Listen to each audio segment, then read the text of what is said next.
Bom dia a todos. Oi? Eu quero primeiro agradecer o convite, né? Então, cumprimento aqui o professor André, em nome dele e toda a comissão organizadora.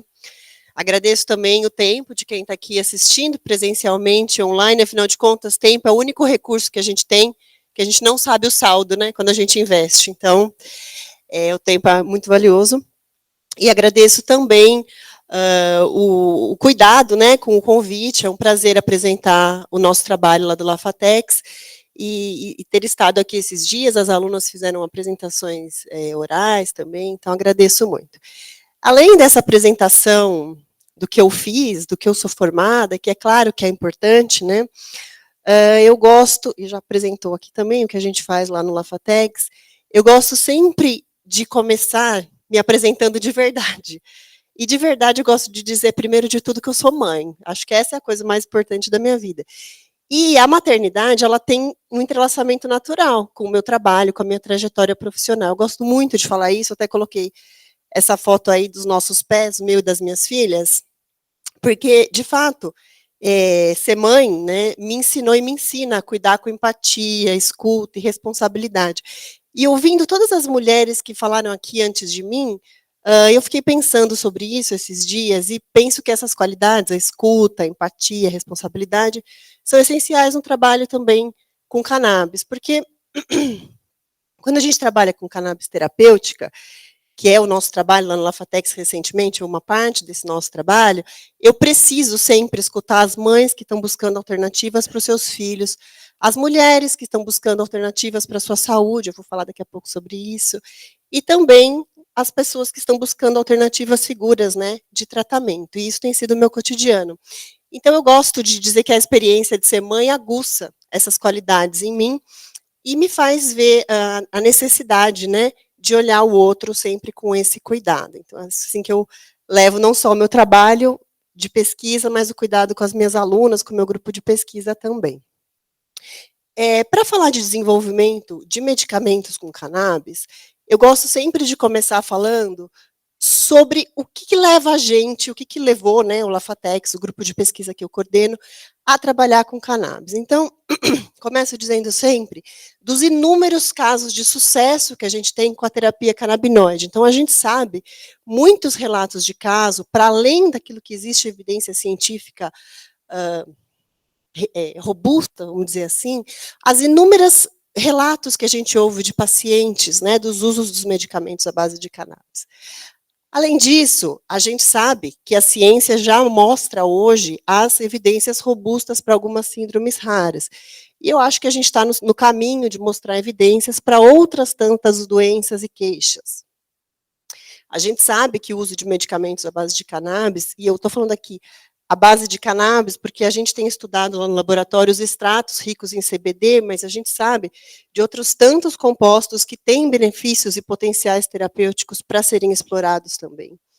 E a gente sabe o quanto que esses produtos melhoram de maneira significativa a qualidade de vida de um monte de pacientes. E aqui eu tenho certeza que cada um tem uma história para contar, se não tiver mais de uma.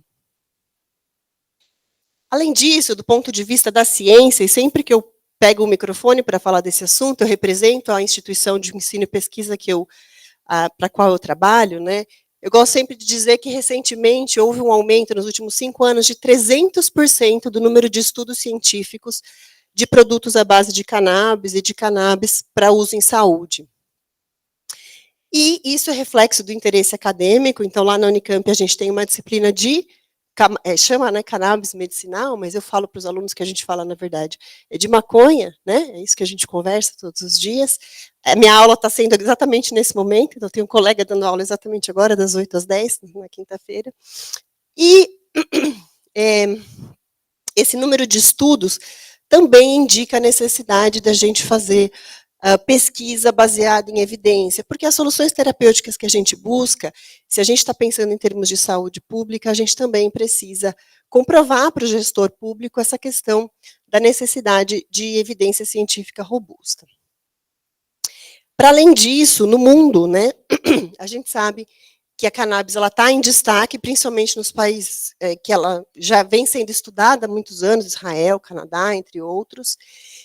A gente sabe que a gente está num período de regulamentação crescente, o Brasil está nessa toada também, talvez ainda um pouco atrasado, perto daquilo que a gente gostaria, mas ainda assim, no sentido de desenvolvimento, a gente sabe que o mercado de cannabis no mundo ultrapassa 20 bilhões de dólares esse ano, mas acho que a parte mais importante não é a parte financeira, é a parte do bem-estar, do cuidado com a saúde das pessoas. E como é que a gente faz, então, essa é a pergunta que norteia lá a gente no Lafatex, como é que a gente faz para transformar todo esse potencial da planta e dos seus muitos compostos em realidade terapêutica? Né? É claro que já existem uma série de produtos e que eles são, sim, seguros e eficazes, essa é a nossa premissa, mas como é que a gente pode ampliar isso, como é que a gente pode contribuir para isso? Acho que muito além de vontade, a gente precisa pensar na questão de inovação constante, né, em alternativas que sejam seguras, eficazes e também inovadoras, pensar numa ciência sólida e superar os desafios regulatórios. Então, que a legislação também olhe para os produtos à base de cannabis e entenda, né, qual que é a função. Então, a gente ouviu ontem, né, eu estava aqui, ouvi um pedaço da mesa redonda que falou sobre legislação, enfim, venho discutindo esse assunto bastante também. Como é que a parte regulatória brasileira vai atender à realidade que a gente busca e que a gente necessita, né? E como é que a gente pode contribuir com isso? Bom, no Brasil, então, hoje não, em 2024, esse é um dado do relatório do Kaya Mind, em 2024, eram 672 mil pacientes em uso de produtos à base de cannabis, né, pacientes em tratamento no Brasil. E, em 2024, esse QR Code aí leva para o anuário da Kaya Mind, se vocês tiverem interesse, em 2024 se falou em 853 milhões de reais movimentados nesse segmento do mercado. Com expectativa para 2025, a gente já está em abril, né, então a gente andou aí um pedaço do ano, de R$ 1 bilhão de movimentação de recurso nesse segmento. Então tem uma importância econômica também bastante importante aqui. A gente sabe que 80% dos municípios brasileiros têm pacientes em uso de cannabis, dados de 2024, e crescentes, né, claro, que são 413, acho que 470, né, recentemente eu vi esse número, empresas produzindo, exportando, né, a gente importa a partir de 413 empresas no Brasil, 47% dos pacientes dependem da importação, e aí a gente não tem uma estratificação por classe social, tá, é só um dado bruto, e 31% dos pacientes adquirem esses medicamentos em drogaria, e, por fim, 22% dos pacientes dependem do cultivo associativo. O nosso trabalho de pesquisa lá no Lafatex é sempre em parceria com associações de pacientes, também já vou chegar nisso daqui a pouco, e é a partir deles que a gente recebe os produtos que a gente usa.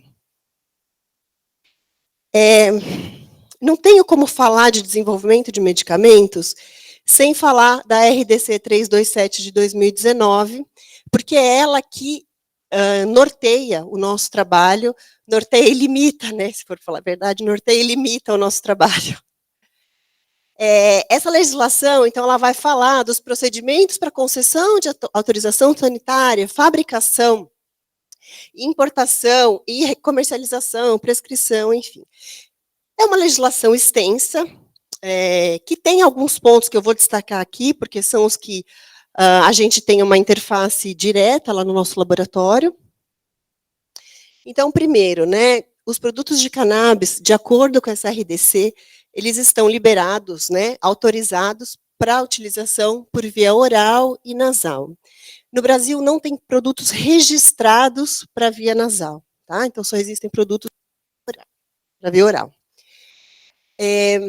Além disso, aos produtos de cannabis não se pode adicionar outras substâncias de origem sintética ou semissintética, exceto excipientes. Isso é um ponto importante também, porque quando a gente pega qualquer medicamento que a gente tenha na bolsa, se você tiver um medicamento aí na bolsa, a gente sabe que ele tem uma combinação de produtos para que ele exerça a sua função terapêutica o melhor possível, para que ele atenda grupos mais diferentes possíveis de pacientes. Então, determinados princípios ativos, se a gente for pegar, sei lá, paracetamol, Eu consigo pensar assim, de bate-pronto, em 5, 6 apresentações farmacêuticas diferentes. Tem gota, tem xarope, tem comprimido, tem cápsula, tem expositório, tem injetável, se você estiver no hospital. Por quê? Porque cada apresentação farmacêutica tem uma queixa diferente, um grupo de paciente diferente, ele se adequa melhor a uma determinada terapia medicamentosa. Então, quando a gente tem nessa legislação essa restrição de vias de administração e de apresentações farmacêuticas também, na verdade, a gente tem um limite aí do que é permitido, do que é possível. Por isso que eu disse que essa lei norteia e limita, né, a gente, essa RDC. Além disso, os produtos de cannabis, eles não podem ser peglados de liberação modificada, nanotecnológicos, que é a tendência do mercado e na pesquisa. Não se considera produto de cannabis para fim medicinal, os cosméticos, os fumígenos, produtos para saúde ou alimentos. E a gente sabe que até ontem foi falado isso, né, que em muitos lugares existem registros para produtos de cannabis como cosmético, como suplemento, e isso, na verdade, é um benefício, porque facilita o acesso em muitos casos, né.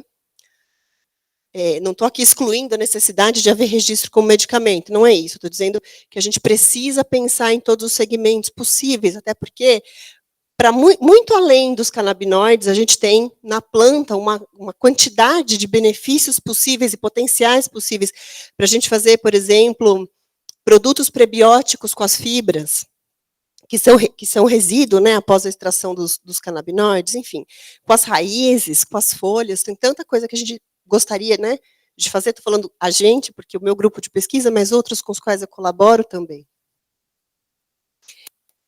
E aí também que a cannabis não pode ser comercializada na forma de droga vegetal da planta ou suas partes, ou essas partes, né, disponibilizadas em qualquer forma farmacêutica. Se a gente for agora numa farmácia de manipulação, a gente vai encontrar 3, 4, várias espécies vegetais, como droga seca, fracionada, rasurada, que a gente poderia comprar, né?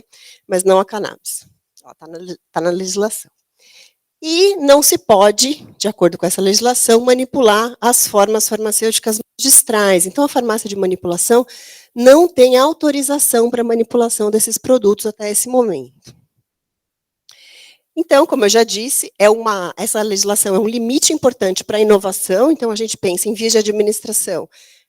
Hoje em dia, né, não pode via tópica, que é o nosso foco de pesquisa principal lá no laboratório, mas via retal, via oftálmica, via vaginal ou ginecológica. A gente sabe que o lugar no corpo onde tem mais receptor canabinoide depois do sistema nervoso central é o sistema reprodutor feminino. Então, a saúde da mulher certamente se beneficiaria e se beneficiará de produtos diferentes à base de cannabis.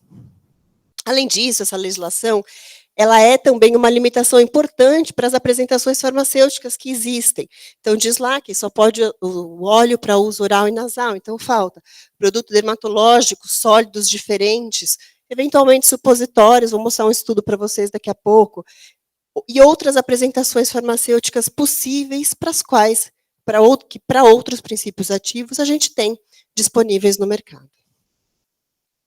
Mas essa RDC está hoje em consulta pública, ela entrou em consulta pública recentemente, e nessa consulta pública, alguns pontos estão sendo discutidos no sentido de melhorar, né, essa nossa expectativa, ela era para ter sido revista em 2 anos, então 2021, nós estamos em 2025, mas enfim, antes tarde do que mais tarde, ela está sendo agora, está aberta, né, uma consulta pública, ela está disponível online, então, a gente tem uma alteração na abrangência da regulamentação, então o que antes eram produtos para fins medicinais exclusivos, tem uma possibilidade de ampliação importante, né, para categorias de cuidados com a saúde, não restritos a fins medicinais exclusivos.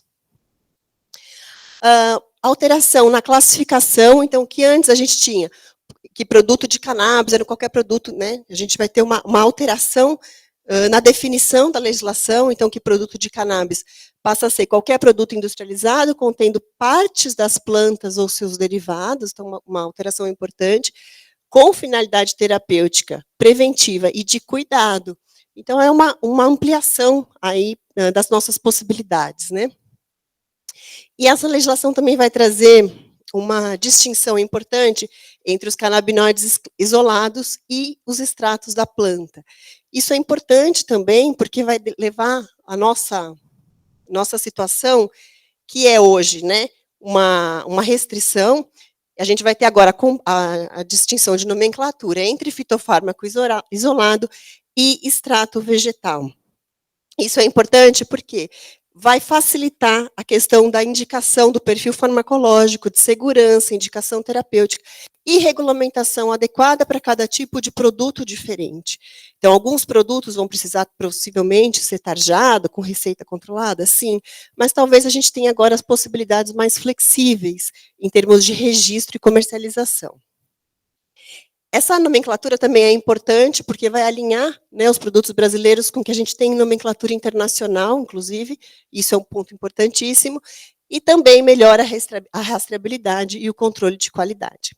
Isso se a legislação for aprovada da maneira que ela está. A gente está num período de consulta pública, então todos nós podemos e devemos colaborar com essa legislação. E aí, essa nomenclatura também vai facilitar o registro, as questões regulatórias e a segurança, né, para o profissional e para o paciente. Nessa consulta pública também está em discussão a questão da origem da matéria-prima, né? Então, a RDC permite hoje a importação, mas a nova proposta vai permitir o cultivo nacional, em consonância com o que a gente tem aí, né, assim, o prazo de 6 meses está chegando ao fim agora em maio, então imagino que em breve a gente vai ter essa regulamentação.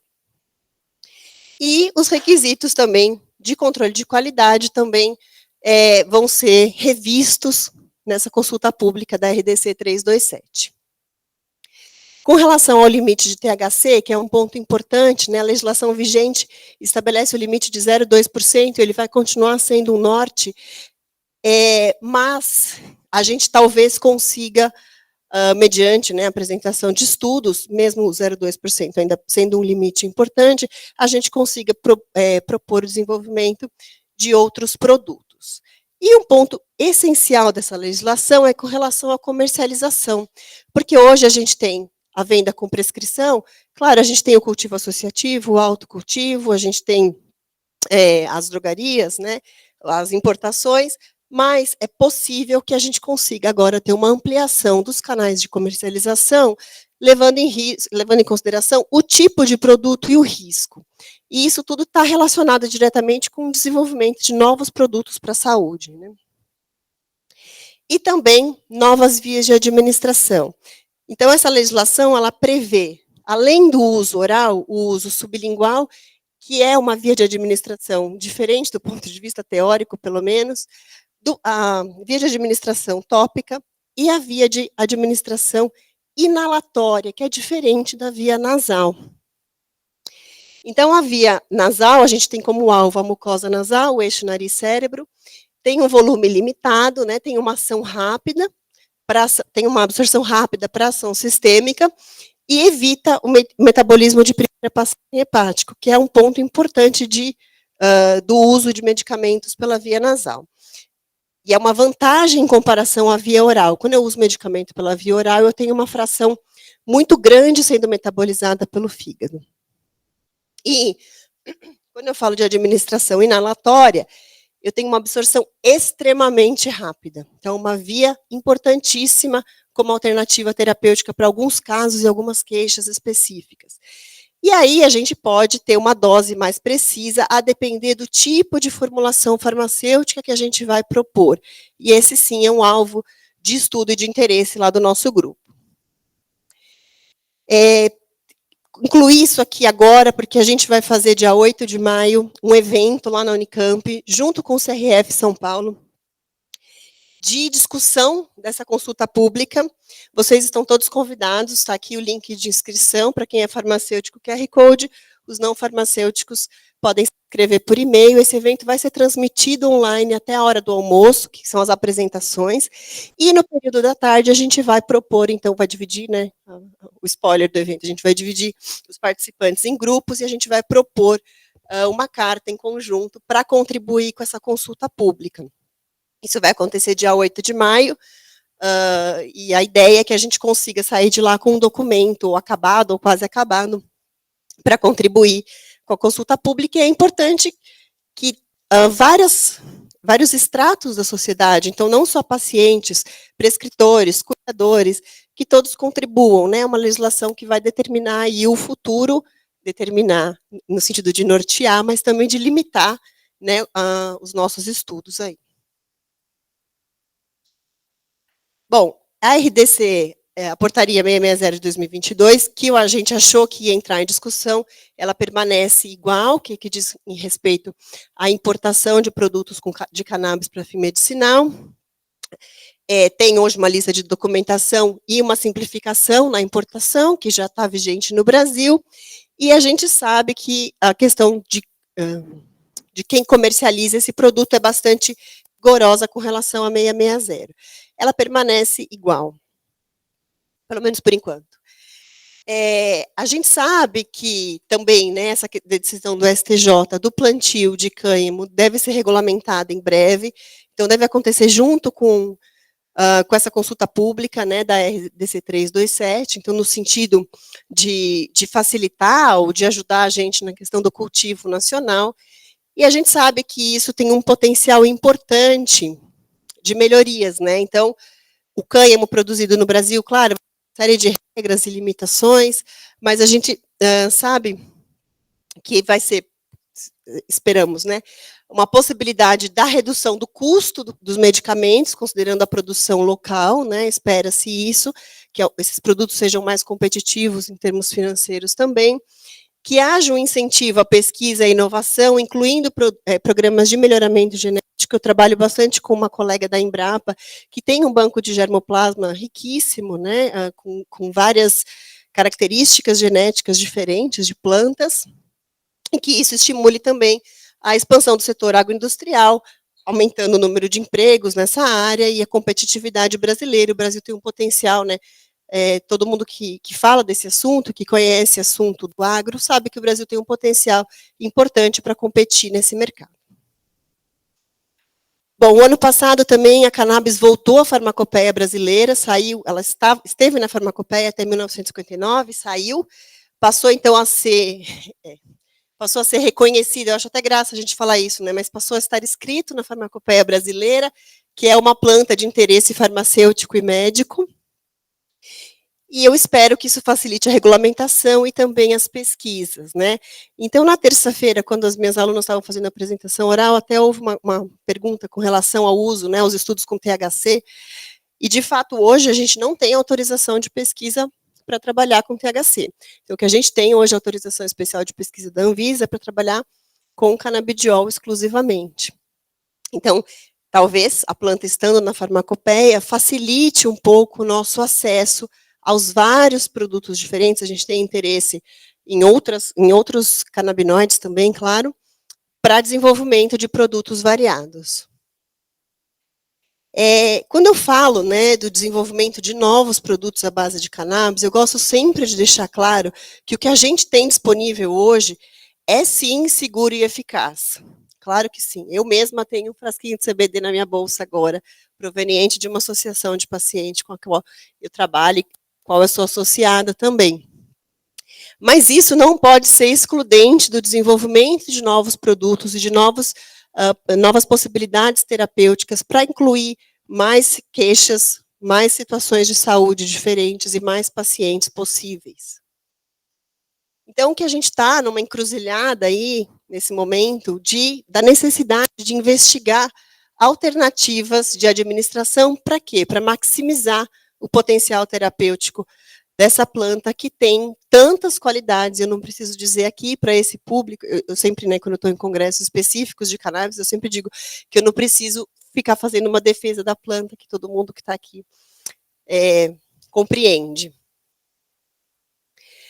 Pensando no que a gente tem em termos de literatura, eu não posso falar de desenvolvimento de medicamento sem falar um pouco da literatura científica disponível, e no final dessa apresentação eu vou deixar um QR Code com todas as referências que eu usei para fazer essa apresentação, e também com os slides, se vocês quiserem baixar. O que a gente sabe hoje é que o potencial terapêutico do uso oral de canabidiol extremamente limitado pelo efeito de primeira passagem hepática. Então, quando a gente faz uso de um produto pela boca, ela passa, né, ele passa pelo nosso trato digestório e ele vai ser metabolizado pelo fígado. Nesse processo, ele fica mais ou menos 10% biodisponível. Biodisponível é o que a gente chama da dose que vai, de fato, exercer o efeito terapêutico.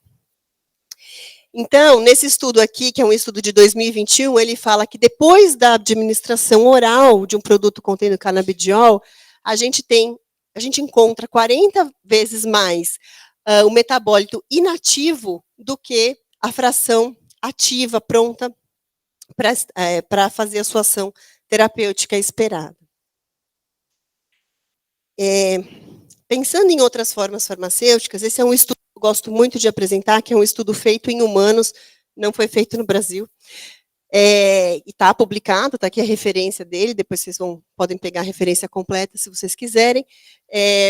Um óleo de canabidiol, contendo um óleo rico em canabidiol, passou por um processo de liofilização e foi testado por via inalatória. Então, um grupo fez o uso normal, o uso pela boca, e um outro grupo via inalatória. Então, a gente tem que, nesse caso, houve uma concentração 71 vezes maior do canabidiol, concentração máxima 71 vezes maior após a administração por via inalatória, e a concentração máxima obtida de canabidiol aconteceu em menos de 4 minutos.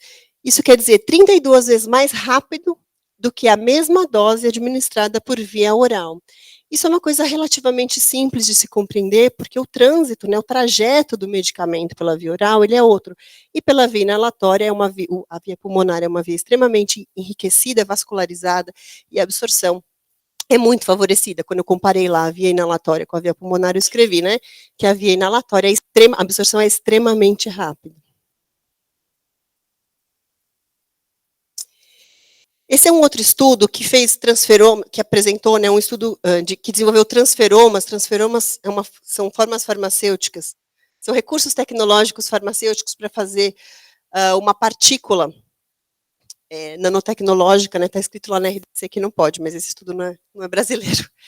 Então, fez transferomas de tamanho, em dimensões de nanoestrutura, para uso retal do canabidiol. A via retal é uma via interessantíssima para os produtos à base de cannabis. Muitas vezes a gente tem um paciente polimedicado ou um paciente que tem, enfim, disfagia ou alguma dificuldade de deglutição, ou por uma situação de crise. Então, a via retal é uma via interessante para alguns grupos de pacientes. Ela é menos explorada do que deveria, mais para os produtos à base de cannabis, principalmente pela sua característica mais lipofílica, a via retal tem um potencial bem importante. E nesse estudo aqui, então, que foi feito um supositório com transferomas, o que eles observaram?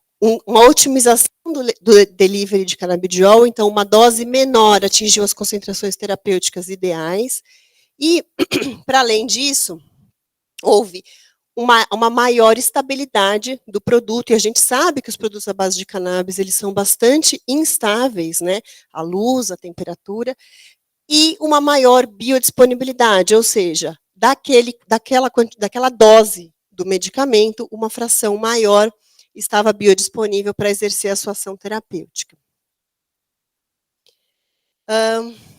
Mas quando eu fui apresentada aqui, antes de eu dizer que eu era mãe, né, quando eu fui apresentada formalmente, ele falou lá que a gente trabalha muito com os produtos para a pele, e aí eu não podia deixar de trazer aqui uma discussão sobre a via transdérmica, né. Então, esse aqui é um artigo científico de revisão, então não é um artigo científico de resultados, que estuda, né, que discute a via transdérmica de produtos de canabinoides, e esse estudo, então, demonstra, né, a questão da maior biodisponibilidade para os produtos para aplicados sobre a pele,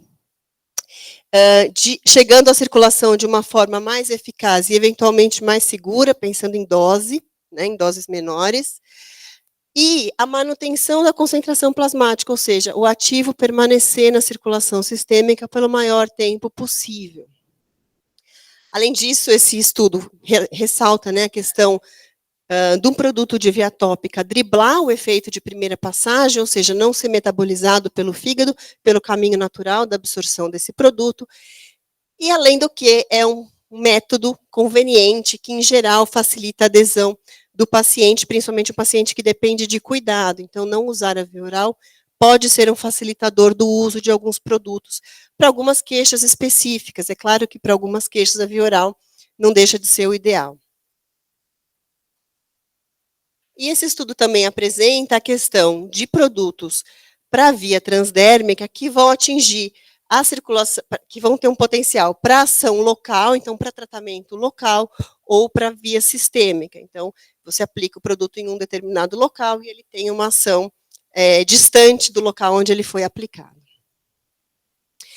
Mas é claro que a via tópica ela tem também uma série de desafios, e é isso que a gente vem estudando bastante lá no Lafatex. Primeiro, a barreira do extrato córneo, que vai dificultar, né, a permeação de alguns produtos. O extrato córneo está aqui para isso, para limitar, né, o nosso organismo. Então, a gente precisa investigar maneiras de driblar essa barreira para aprimorar a entrega dos canabinoides pela pele. As limitações físico-químicas da molécula, né, que tem a ver com a sua baixíssima solubilidade, a sua baixa estabilidade em água, enfim. Então, novas formulações vão propiciar uma melhor biodisponibilidade, uma maior eficácia terapêutica. E as questões regulatórias, que agora, com essa consulta pública da RDC 327, a gente tende a entender, né, ou a legislação reconhecer a importância dos produtos transdérmicos ou de outras vias de administração, mas, em todo caso, a gente precisa ainda pensar nessa questão regulatória e nas questões de segurança para o uso também. Quero apresentar rapidamente o que a gente tem feito no Lafatex, em termos de desenvolvimento de produtos farmacêuticos diferenciados. Então, dentro da linha de cannabis, a gente tem sublinhas de pesquisa diferentes. É um grupo, né, formado mulheres recentemente, então, nos últimos anos, somos só mulheres. Então, a gente tem, hoje em andamento, 5 linhas de pesquisa, que eu vou apresentar rapidamente para vocês. Então, a gente está estudando um adesivo transdérmico, inclusive uma das alunas está hoje na Itália, fazendo uma parte do seu projeto de pesquisa em desenvolvimento de produto transdérmico lá. Desenvolvimento de um hidrogel para aplicação sobre a pele. Um estudo de via nasal, um spray de resgate para aplicação nasal. Desenvolvimento de filmes e emulsões para uso nasal, mas já explico a intenção. E produtos específicos para cuidado com a saúde da mulher. Além do meu trabalho de pesquisa e de docência, eu atuo 3 vezes por semana no CAISM. O CAISM é um dos hospitais da Unicamp, que cuida exclusivamente da saúde da mulher e do recém-nascido. Então, lá a gente tem pacientes de câncer ginecológicos, pacientes de ginecologia, então das doenças ginecológicas variadas, e pacientes obstétricas, é claro, e lá são todos os pacientes de gestações difíceis, enfim, que é um pré-natal de alto risco. Então, o grupo da saúde da mulher é uma coisa que me interessa bastante. Pensando nos adesivos, a gente visa a via transdérmica, que dribla, né, o metabolismo de primeira passagem. A gente está estudando maneiras de fazer uma entrega inteligente dos canabinoides. É uma posologia confortável, porque a gente pode ter menos aplicações por dia, né, e é uma via de administração não invasiva. Então, também tem essa questão importante para algumas terapias, para algumas queixas específicas.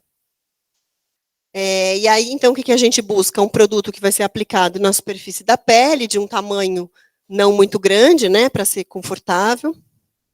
E a gente está estudando, então, estruturas carreadoras dos canabinoides, que vão ficar, essas estruturas carreadoras vão ficar aqui nesse adesivo transdérmico, que vão entregar, né, potencialmente, o que a gente quer, que eles entreguem os canabinoides pela pele. Então, a gente vai desenvolver essa formulação, essa estrutura, né, essa formulação estruturada para aplicação nessa matriz que vai ficar aplicada na superfície da pele. Para via tópica, então, não pensando em via transdérmica necessariamente, a gente pensa na entrega de ativos localmente para algumas queixas, então, inflamação, dores, até uma colega minha, que eu gosto muito da Unifesp, falou aqui, né, que ela passou um creme, uma pomada à base de cannabis, dor no joelho, melhorou super, mas que não tinha indicação, né, não tinha previsão legal, enfim, nem sei que termo que ela usou. Mas então a gente também estuda entrega local desses ativos, pensando em questões anti-inflamatórias e também de cicatrização, né, atuar na cascata de cicatrização, pensando em queimaduras e feridas. Então essa é uma outra linha de desenvolvimento. E aí, para isso, a gente tem feito um hidrogel. O hidrogel, ele passa aqui por uma questão de liberação controlada e sustentada, redução de doses frequentes, então um produto que pode ser aplicado menos vezes no intervalo de tempo e ter a sua entrega garantida, né, a sua ação garantida. É claro que tem alguns pontos para a gente estudar qual vai ser o tipo de aplicação, mas a gente sabe que é um produto que tem adesão na superfície da pele, que não é removido no contato com roupas e no atrito. Então, é um produto que tem um potencial de permanecer no local onde ele foi aplicado. E a gente busca matrizes biocompatíveis para isso, para que a gente tenha um produto melhor possível para a saúde do paciente. Para via oral, quando eu falo de via oral, a gente tem feito 2 produtos diferentes, um filme orodispersível e uma emulsão que mascara o sabor. Para essa emulsão, inclusive, a gente tem feito um estudo em parceria com os colegas da Física, do Instituto de Física, da Unicamp, que tem uma língua artificial, então eles conseguem determinar o amargor e o sabor da formulação, para ver se essa formulação ela vai ser mais atraente para o paciente, quando a formulação ela é mais atraente para o paciente, em geral, facilita muito a adesão à terapia medicamentosa, né? Então, para via oral, a gente pensa em ação sistêmica, que é uma via, claro, natural e confortável para o paciente, e a gente busca driblar a questão de baixa biodisponibilidade e também de odor e sabor, que é uma queixa frequente. Então, a gente tem feito um filme, né, a gente está estudando um filme orodispersível para ampliar a absorção na mucosa bucal, então ele vai se dissolver no interior da boca, aumentando a biodisponibilidade e permitindo a administração para pacientes com queixas específicas, por exemplo, disfagia, que é uma queixa comum para várias doenças diferentes. E também o desenvolvimento de uma emulsão oral que vai mascarar a questão do sabor e do odor, né, dos olhos, e também com o objetivo de melhorar a adesão do paciente à terapia medicamentosa. Para a saúde da mulher, a gente tem pensado em produtos diferentes, pensando em óvulos, em soluções, enfim, emulsões, a gente está ainda desenvolvendo, pensando em queixas relativas ao climatério, à menopausa, ao período pré-menstrual e outras queixas que nós temos frequentemente. E para via nasal, a gente tem estudado o desenvolvimento de um spray nasal de resgate, já vou falar um pouquinho mais sobre isso, qual que é a nossa ideia, mas pensando em driblar o metabolismo hepático e para ser uma alternativa para diversos pacientes. Nesse caso, a gente tem estudado a solubilidade dos extratos em tensoativos diferentes, e a via nasal e a via inalatória, elas têm um limite, que é o depósito dos recipientes nas mucosas, então esse é um ponto que a gente precisa investigar bastante antes de chegar numa formulação final estável. Então, para além da formulação ser estável, a gente tem que pensar em qual resíduo ela deixa no período de aplicação e uso, né? E aí a gente vai estudar os tipos de sprays diferentes que existem. Lá no laboratório, as nossas linhas todas de pesquisa, elas têm 2 racionais diferentes. O primeiro é o desenvolvimento de produtos tecnológicos, porque, afinal de contas, para a gente ter bolsa de estudo, para as alunas terem bolsa, fazerem estágio no exterior e sobreviverem, muito além do amor à pesquisa, elas precisam do financiamento público, e para isso a gente precisa desenvolver projetos de pesquisa que possam ser publicáveis e financiáveis. Mas também pensamos em linhas de produtos artesanais, pensando nas parcerias com as associações de pacientes que a gente tem hoje vigentes e o interesse que a gente tem em outras associações de paciente, interesse mútuo, claro, né? Então, nesse sentido, a gente tem pensado, né, em desenvolver, a gente está solicitando verbas, enfim, em fontes diferentes, para desenvolvimento de apostilas, videoaulas e treinamentos, nesse sentido de desenvolvimento de produtos farmacêuticos alternativos e seguros e que possam ser distribuídos por um custo reduzido. Então, essa é uma das buscas. A gente foi recentemente agraciado com um recurso da Unicamp para gravar um curso online de cannabis medicinal em vários aspectos diferentes, mas o nosso interesse mesmo é pensar em videoaulas para a população. Já há 2, 3 anos a gente tem dado uma aula num projeto de extensão da Unicamp para a terceira idade, e, claro, as aulas são só teóricas, muito embora haja uma demanda imensa dos nossos alunos por aulas práticas.